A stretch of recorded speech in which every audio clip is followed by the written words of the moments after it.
नमस्कार शुभश्री किचन को आपण मानक स्वागत। हबिष डालमा पई मु किछि मुग डाली को नेछि ता सहित किछि परिबा को रखिछि। परिबारे रहिछि ओउ सारू कंचा कदली आउ पानी कखारू। परिबा गुडी को काटी मु धोई रखिछि। प्रस्तुति प्रणाली गोटे डिश रे पानी किछि गरम करिबा।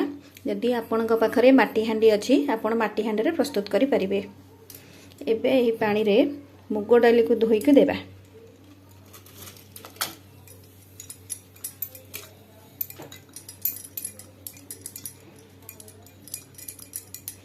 यहा को फुटिबा पई किछि समय छाडी देबा।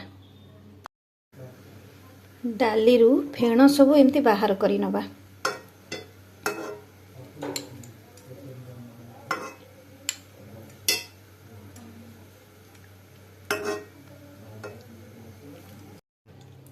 एबे एथिरे रखिथिबा परिबा को दबा।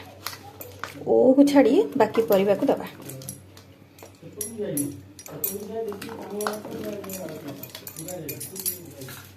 तेज पत्र को दबा। छच्चा अदा आवश्यक अनुसार लुण को दबा। एथे हळदी दबा नाही। एहा को सिजिबा पई किछ समय छाडी दबा। को घोड़े नबा। परिबा सिझी आसलानी। एबे नडिया कोरा को दबा। आ ओ को दबा। ओ को छेची की देबे। परिबा सिझी गला परे ओ को देबे। प्रथम रु देले परिबा आ सिझिबोनी। आको फुटिया पे आ किछ समय छाडी दबा। परिबा सिझी आसलानी। यदि आपन को डालमा रे पानी कम लगे ताहले पानी को गरम करके देबे। एबे लंका जीरा गुंड प्रस्तुत करिबा। प्रथमे लंका को भलो भाबरे भाजी नबा। तापरे जीरा को दे भाजीबा। लंकार परिमाण अपेक्षा जीरार परिमाण अधिक रहइबो। एबे रेडी हो जाइए। गैस को ऑफ करिबा। आ ठंडा हला परे ताको गुंड करिबा। हबिष डालमा छुंक हुएनी।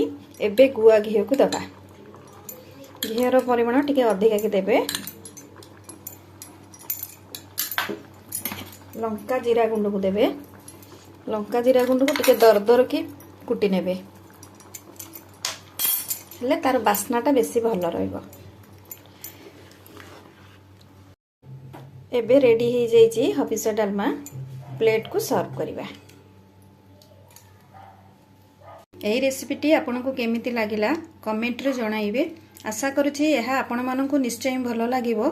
भलो लागिले लाइक करिवे, शेयर करिवे, सब्सक्राइब करबा को जम्मा भी भूलिबेनी।